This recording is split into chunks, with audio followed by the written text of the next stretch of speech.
With his novel, A Game of Thrones, George R.R. Martin began an epic book series that has spawned into an HBO show, comic books, and cookbooks. But one question remains unanswered.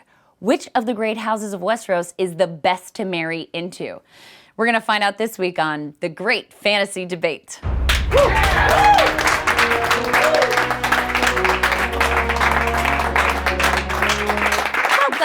I'm your host, Drea. They say when you play the Game of Thrones, you win or you die, and that is the same policy we have here on this show. Let's meet our debaters. On my left, we've got team Are Ya Joking? Captained by Jim Butcher, author of the Dresden Files series. Helping to illustrate his points today is comedian Aminah Imani. And opposing is Samwell that ends well. With team captain Tochi Onyebuchi, author of Beasts Made of Night, War Girls, and Riot Baby. Assisting is comedian Donnelly. Are Ya Joking won the coin toss backstage, so you guys get to argue first. Let's hear which of the great houses of Westeros you would like to marry into.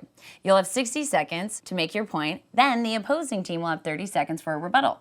After both teams have argued and rebutted, I will make my judgment based on clarity, persuasiveness, and who's better at holding doors.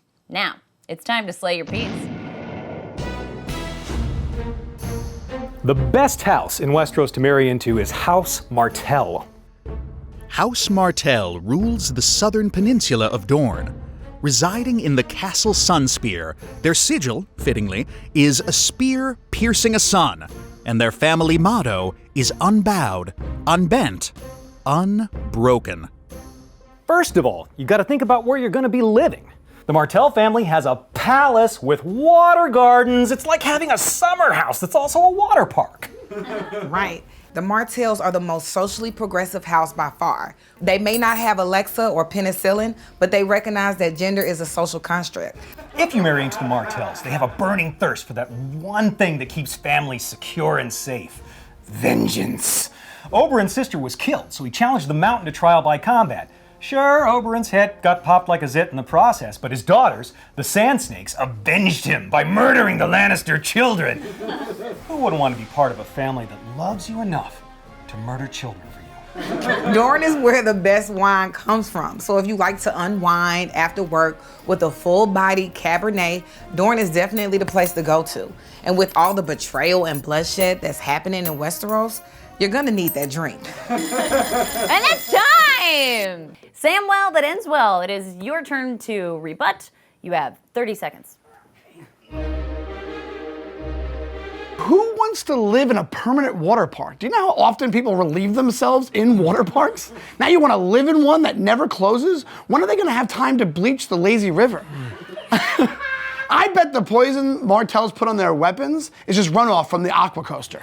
Who are your in-laws if you marry a Martell?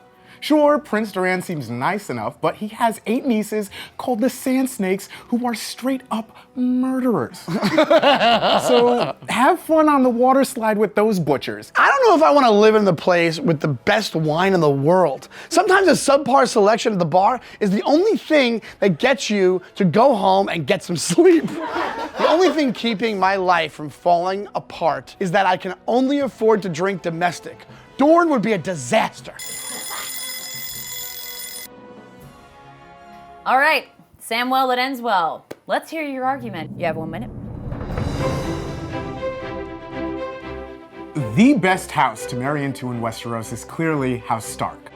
House Stark rules the northern country of Westeros from their compound Winterfell. Their sigil is a direwolf, which is like a regular wolf, but bigger. Their family motto, Winter is Coming, reflects their vigilance and pragmatism. They are a strong and hardy family. First, the location. The North is a winter wonderland. It's like living in Aspen. It's a skier's dream. The best powder, spend the day on the slopes, then come back to Winterfell for a hot chocolate by a roaring fire. Also, the drip. Imagine the winter coats you can wear. And yes, it's cold, but that's what layers are for. You got a thermal, you got a fleece, then your parka, snug as a bug in a rug. I'm a cold weather guy. Anyway, I'd much rather be tobogganing with Rickon or having a snowball fight with John than sweating through 5 shirts a day in the blistering heat. If you're choosing between houses based on the Sunday dinner table, it's way better to sit between Sansa and Bran than between Oberyn and Ilaria, who might poison you for using the wrong fork. The Starks just aren't into drama. Ever heard of dogs? This is one of those families that has a huge house, so everybody gets their own dog. Their own dog. You probably get your own dog the minute you say I do. Let's talk about weddings for a second. You might be a little wary because of the whole red wedding thing where everyone at Robb Stark's wedding was brutally killed, but what are the odds of that happening twice? If you're talking purely numbers, you're safe. You're more likely to die in a car accident on the way to the wedding, and they don't even have cars, so you're good. That's your time! Man, no sweating and a whole bunch of dogs. Stay out of my dreams! Are you joking? It's time for your rebuttal. You have 30 seconds. Living in the North means you live very close to the White Walkers, an army of undead ghouls ceaselessly marching to overtake humanity. So not ideal neighbors. Also, winter sports might be fun for a weekend, but living where it's always cold has a lot of disadvantages. The first time you see your significant other naked in a room where it's 20 degrees, not the best first impression. The Starks may not shrink from a fight, but everyone shrinks from the cold. I get that you have to get ready for winter, but how many times do you have to tell me winter is coming with a permanent frown on your face? They're Westeros' most dour weathermen. And dogs are cute, but everyone has their own huge wolf. Can you imagine the shedding? You better hope Roombas work on stone floors. And dogs don't have much better luck than humans in that family. If you really love dogs, then rescue one from the Starks and take it south, where it can live a long, happy life playing in the sprinklers at the water gardens. I've heard enough now to make up my mind, which means it's time for the proclamation. The best Great House of Westeros to marry into is the House of Stark. Hey! What can I say? I love hibernation. I love dogs.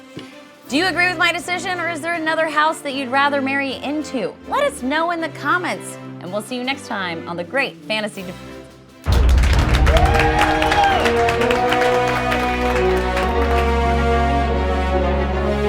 You've heard the phrase, wear your heart in your sleeve, right? Well, in my friend Tochi's book, Beasts Made of Night, people wear their sins on their skin. Mages can purge a person of their sins, but the sin comes to life as a giant beast that has to be slain and eaten by a sin eater.